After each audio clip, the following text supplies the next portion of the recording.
You're listening to the Digital Deep Dive, where we tackle the newest trends, strategies, and pain points shaping growth across the digital landscape.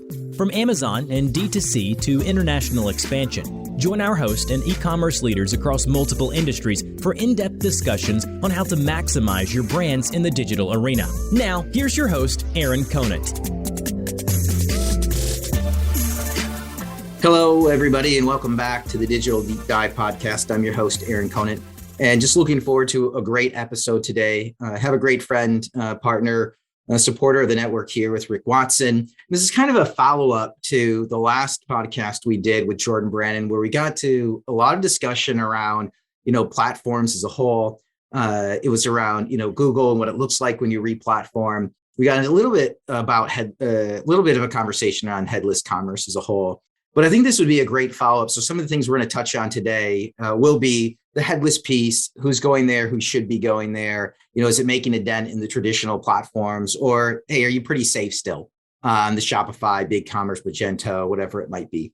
The other thing is we'll probably get a little bit of marketplaces and maybe some of what the new players in this space are looking at. But, right now I want to kind of kick it off. So Rick Watson is the CEO, the founder of RMW Commerce Consulting. But Rick, I'll kick it over to you. If you want to do a brief intro on yourself and the company, that'd be awesome. Yeah. Hi, everyone. My name is Rick Watson. I've been in the e-commerce space for over 20 years now. It kind of feels like a long time, but still really enjoying it. Primarily, I work with private equity-backed brands that are looking to grow and transform and add digital channels as a much greater percentage of their revenue than they are today. Many of them have started kind of from the wholesale mindset. And, at this point, everyone has started at least some direct-to-consumer program, but it may not be what their aspiration is or the board's aspiration more pointedly, ultimately. And so helping them with direct-to-consumer strategy, helping them assess the organization goals are something I help with. Kind of this is on the back of, starting when I tell people I started in e-commerce in '99, most people don't believe me.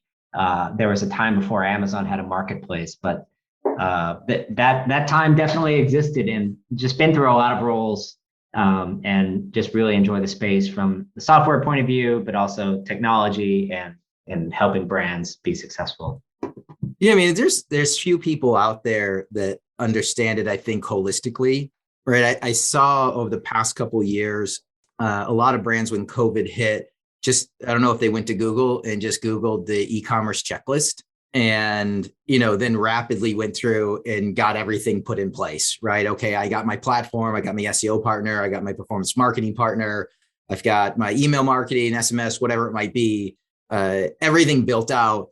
And now they're sitting on the backside saying, oh, wait a minute, how does this all work together holistically? And then what does my organization look like, need to operate it holistically? And so I know you fit in that space really well. So if I kind of tackle the direct to consumer side first, for those who continue on from the last episode of the podcast around headless, your thoughts on this new, buzzword that's out there. And I do think it's maybe, just talking on the previous episode, not quite the right name. It could have been named better, but everybody's talking about it right now. There's a ton of new players. What's your thoughts on it? Should people be jumping to it? And if so, who should be jumping? Or is it good just to stay with the traditional Shopify, BigCommerce, Magento, whoever it might be? Yeah, so it's a space I have a lot of opinions about. The big challenge with the space overall is it doesn't solve a consumer problem. It's a description of a technology. And what happens when you want to a couple of things, which is an engineering architecture sort of best practice. It's almost like if I told you you're going to buy a house because your bedroom is in a different room than your living room and you want those things separated, but this is why you're going to buy the house. You're like, that's great, but I would also like a big kitchen. You know what I mean? Or I would like an open concept.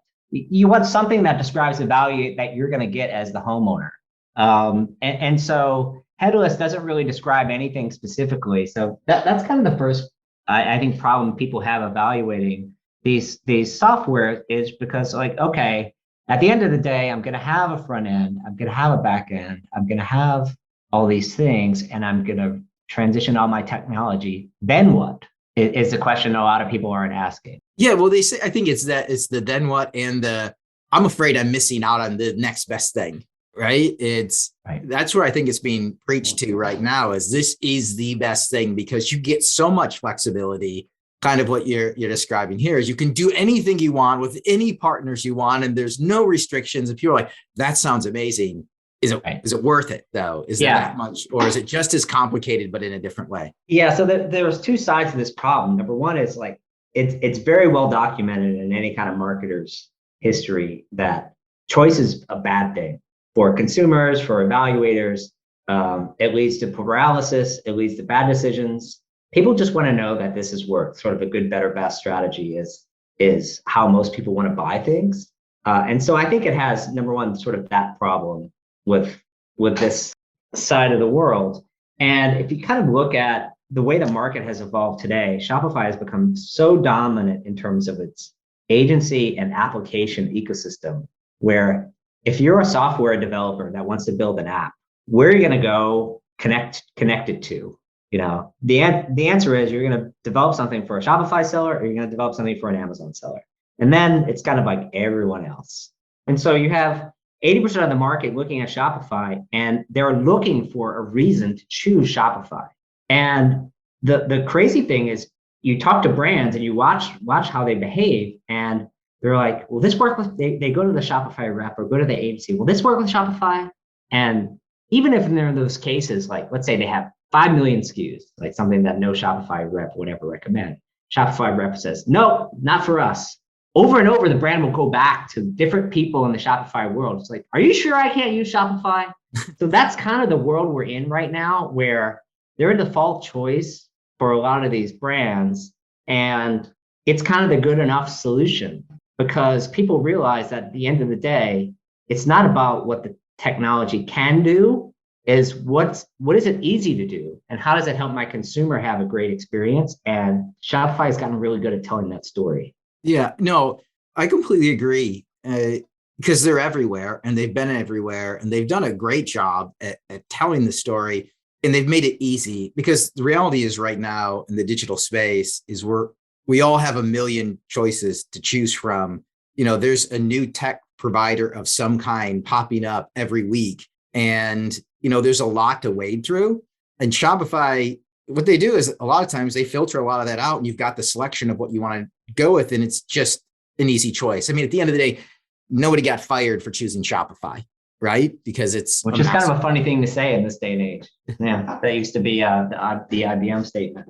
Yeah, but it's just such an easy solution. It doesn't mean it's always the right one, but it's one that you can pull the trigger on. And I think a lot of people, though, they can get in there and they feel restricted on what the capabilities are, or the partners they can work with, or the total cost of ownership, everything that builds up. And yet that platform just keeps rolling, right? I mean, yeah, definitely. I mean, what I see with the headless space, and the most people I see adopting it are very strong kind of stores and or multi-channel business, where you have huge presence on multiple channels, and it's not, direct to consumer focused. So if you have stores and a big wholesale channel and a big direct consumer and potentially like international locations, it starts to make more sense because you have many different and more complicated architectural concerns. So that's kind of one side. And second is, the reality is there are a lot of retailers that thought it was a good idea to build their own platform for whatever reason, 5-10 years ago. And build your own platform can come in a lot of different forms. It could come from an aging demandware implementation. It could come from an aging ATG implementation. And a lot of those people are in the space like, now what? Like, our engineering team is literally adding new pages in the nav because we don't have a modern CMS. And the marketing team is waiting for weeks and months to do that. So it comes to a place where if you're migrating something from something that's so monolithic and so ancient, it's very hard to do that in the big bang. And so I think most of the headless platforms, when you listen carefully to their marketing, it's more about like, holy cow, you don't want to do that again, Yeah. you know? And how are you going to migrate in piecemeal from where you are today? You mentioned, the international presence. It gets more complicated, and I think that's where a lot of brands are looking now. Is they say, look, first we've got Amazon, right? And Amazon has had all its issues in dealing with brands. That is, I think a lot of companies look at Amazon the wrong way, right? They look at Amazon. I had this conversation with John Giorso. They look at Amazon as a retail, a traditional retailer rather than a platform, and so they approach it wrong. But regardless, so they have Amazon. Everybody's kind of comfortable with being uncomfortable with Amazon right now. The next focus is getting your direct consumer site up and going. The decision on headless versus traditional platforms is out there. But the next thing is where I see a lot of brands asking about right now is the marketplace model. And there's two of them that are really popping up. One is closer to like the Miracle type model, and the other is using, these, syndication tools, a channel advisor, Momenta, to list your products on international marketplaces. Do you have a view on either of those, or how brands should be looking at, marketplaces as a whole? Should they be building out a marketplace on their own website? Should they be partnering with, the Krogers or the Macy's of the world that are putting in marketplaces, or using the tools to list on every marketplace globally? I think that the stat is somewhere around like 70% of all, e-com is done via marketplaces. Would love to hear your thoughts there. Yeah, so I think you're looking at different types of customers. If you're a brand, the reality is marketplace is about new customer acquisition, period. You're there because not everyone's going to go to your website. And people are already searching every day on Amazon for obvious reasons. For convenience, their payment's already on file and they know they're going to get it tomorrow. And so if you're not there and your competition is there, then you kind of have two problems. One is you're not going to buy where the consumer is. But second is, if you're searching other places are linking to Amazon. And so the social signaling for not being on Amazon, like you're not going to be a lot of times represented in review sites that are in Google that are reviewing products that are on Amazon. And so that's a big problem, from that side. So I think a lot of brands need to be on Amazon for customer acquisition purposes, not necessarily because they want to have their whole business there. But if they don't have, a lot of brands could have 25% of their business on Amazon, no questions asked, within a couple of years' time, without it being that hard. I think the Miracle model is, I like it and I don't like it. I like it because assortment is important. I don't like it because assortment isn't the only thing. And I'm sure they would tell you the same thing, in that, the answer, marketplace isn't a solution to every problem. The marketplace is a supply, at the end of the day, marketplace is a supply chain tool. So you don't have to hold this inventory, so you can supply whatever assortment your buyers want. The problem that people get into in the marketplace world is they start onboarding any assortment, like any SKU is a good SKU, is where I think a lot of marketplaces have trouble. It's not directed at their buyer persona and the gaps that they're trying to complete in the buyer's kind of jobs to be done, or however you want to define it. Yeah, I mean, it's unique because I agree with what you were saying earlier. The amount of selection, puts into play, paralysis, analysis paralysis, even buyer remorse. Should I've gotten this size or this color or, something else instead? Amazon is the unique place that's able to get around that with the everything store. And yet they capture it uniquely because they can consolidate so many things underneath this single detail page. But I agree with you on the other marketplaces. You can't be inundated with a million different offerings. It almost slows down the transaction piece of it. Yeah. And I think, your companies like your Macy's, your Kohl's, that's one of the reasons that they're having trouble differentiating, is because, okay, I'm going to go on Amazon and find these brands, and I'm going to go here and find these brands. Like, why do I buy these? And Macy's like, well, you get a 30% discount here. I'm like, well, that's not a reason to exist. And you don't see a lot of items. Macy's isn't regular Macy's isn't an off-price site, but it's not an off-price site either, because they don't run a lot of full price merchandise on the site. And so I think I'm a big fan of curated marketplaces for retailers that understand who narrowly they're going after and why they're going after this sorts of products.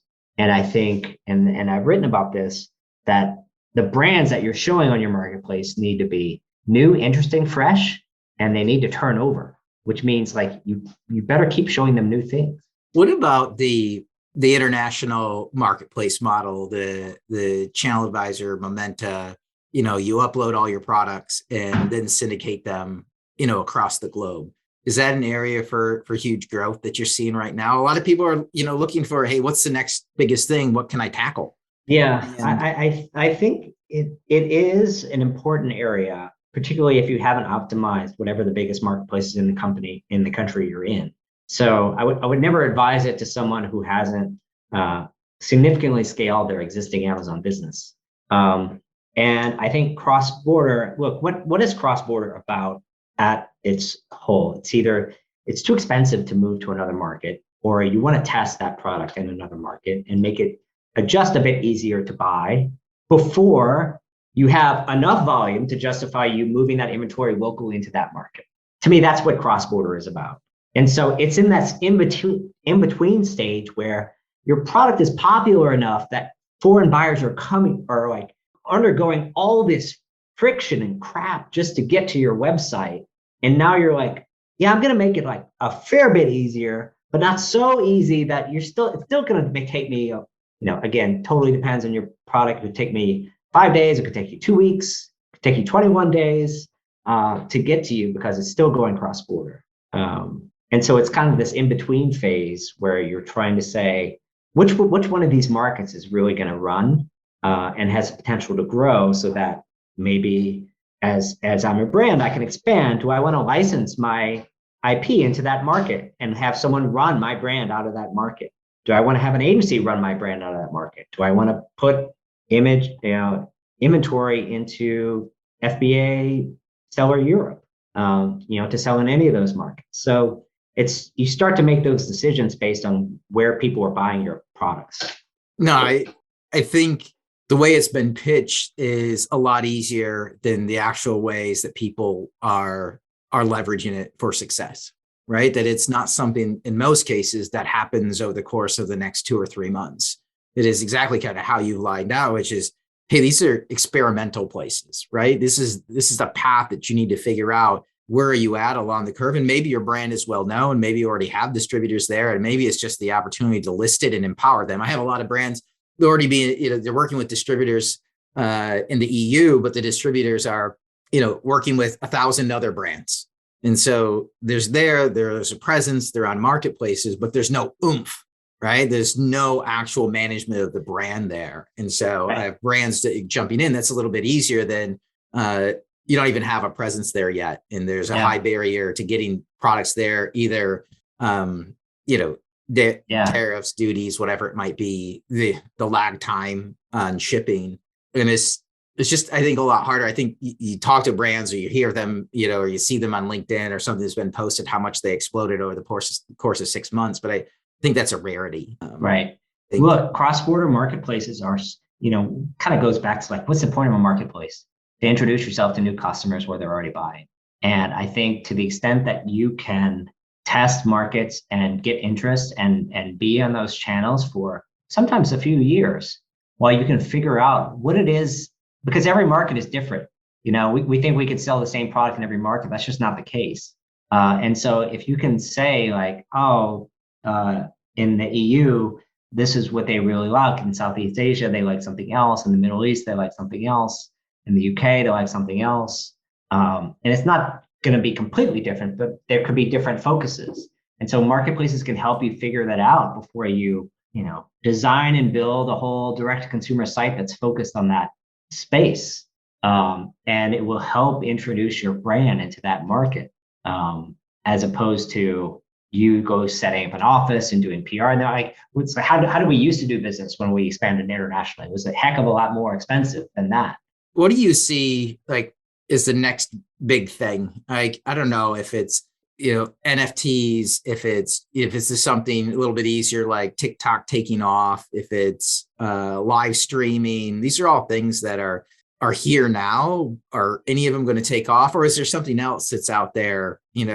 I'm still holding my breath on, the metaverse. I think it's here. I just don't think it's, anywhere near to being ubiquitous quite yet. I think everybody would agree, but would love to hear what you're seeing in this space as a whole. Are there any like key things that come up over and over again that you think people should have their eye out for? Yeah, I think I can't underestimate the value of data and AI and algorithms and how that will play a role in the future of everything. And so to me, that's one huge theme, which is a little bit outside what everyone's talking about. Everyone's talking about the metaverse. TikTok, yeah, of course. Facebook is, it's in trouble, kind of lost its core market. That's going to happen. Like it's almost a given. It's happening as we speak.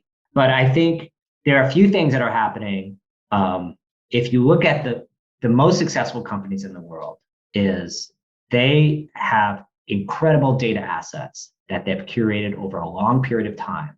They've synthesized that data into insights that algorithms can work on and then perform functions like predicting, forecasting, so that you can do a couple of things. Number one is reduce the number of humans who have to be in the loop to make decisions and to affect change.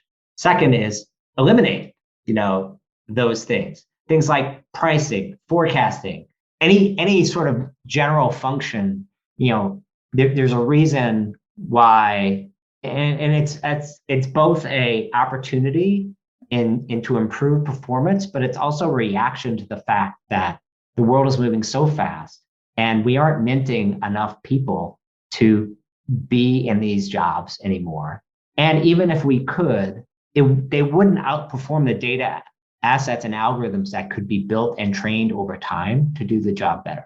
So to me, that's like call it a mega trend or whatever. I think there are some companies, the top companies in the world, Amazon, Walmart, Target, are there already. I think the average brand is still looking for their chief digital officer role to be filled, right? And so that's how far away they are. They're like the person who might even think about starting to affect a change like that is not even in the seat yet. Well, and I think we're a long time before we get those seats filled.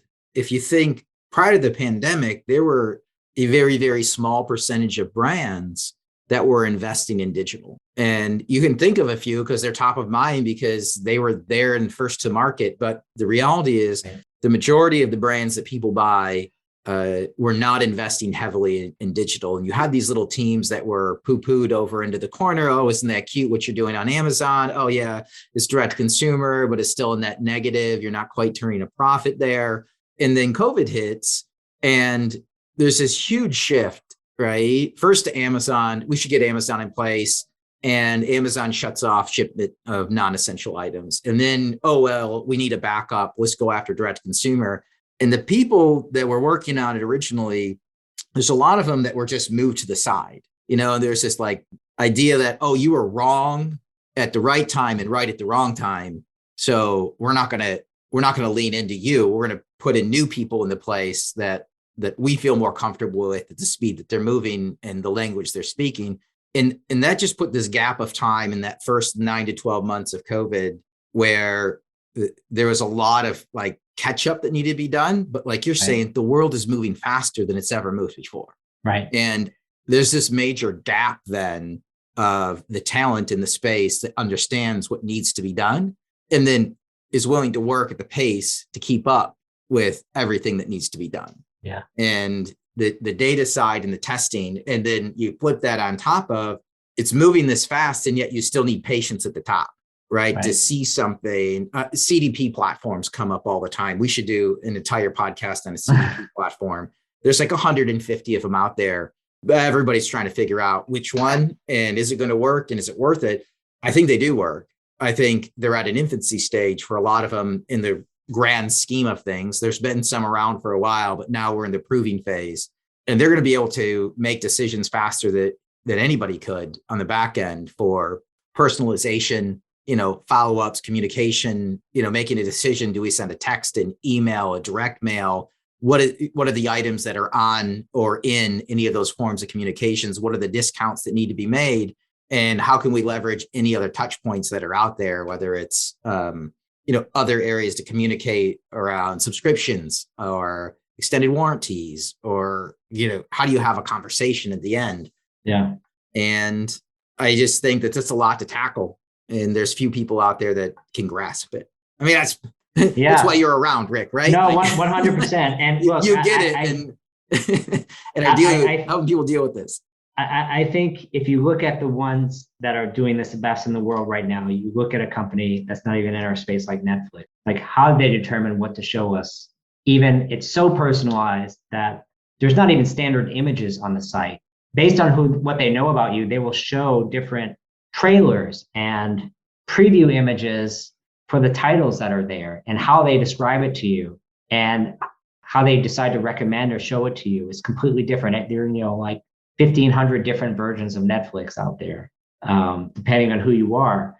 But if you look at who are the companies that have done the most in this market like this, a company like Shein is, which is a Chinese brand that came to the US, is now doing 10 billion in sales. And they're like the number 11 brand on the planet, and they don't have a store. And they're the only one even on the list that looks like that. And so how do you do that? The short answer is it's a big data machine.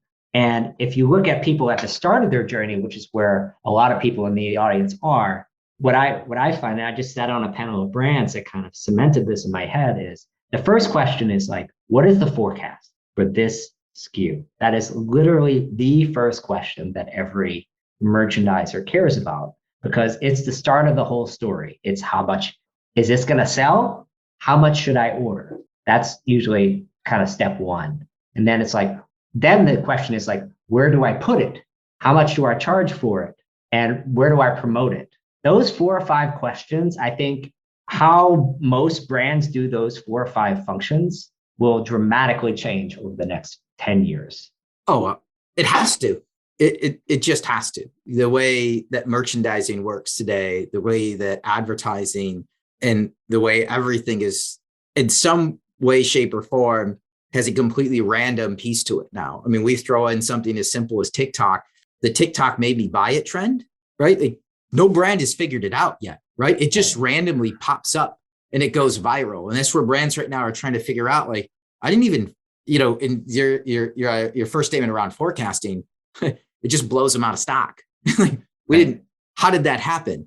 Why didn't we see that coming? These are questions that the executive teams are asking. Why didn't we see that coming? How could we run out of stock of our, this, hot selling SKU? It doesn't make any sense. Well, we just got 10x the demand over the course of 3 days. Why didn't we control that? Because we can't. Well, why can't we? It's a chicken and the egg here. Yeah. Super interesting. And I think as we kind of like wrap this up here, I would encourage anybody, reach out to Rick. This is a space that he lives in on a daily basis. He's been a great friend, a partner, and supporter of not just the network here, but a lot of the brands in the network as a whole. As we kind of wrap up, Rick, any like last thoughts on this? And we'll have you back for, a follow-up session for sure. But any last thoughts here as we wrap up? Yeah, the big thing is, what I hear from a lot of brands right now, particularly from CMOs, is that they're being yelled at from their warehouse team because they can't predict anything. It's almost like the promotions either don't go as well or go too well, and the warehouse team doesn't know soon enough about what's happening. And so that's kind of the shouting match that's happening in the back office of every brand right now. And so I think, the way out of this is with communication and data and some type of strategic planning between the groups. And, if you're in this bucket where you're like, yeah, that's actually me, my warehouse person yelled at me just last week, know that you're in good company. And particularly in a time where the cycle is going up and down, and there's a recession or not a recession, and inflation, and China shuts down. Those are existential events, and we seem to have a new one every month right now. So yeah, I'm hopeful from that point of view. We get back to a little bit more normal times when we can start comping things a little bit easier. Awesome. Well, thanks, Rick. Really appreciate, the friendship, the partnership as a whole, and just your willingness to give us some time today. Again, anybody wants to have a follow-up conversation, reach out to him on LinkedIn. Rick Watson. He's a great friend, partner, supporter.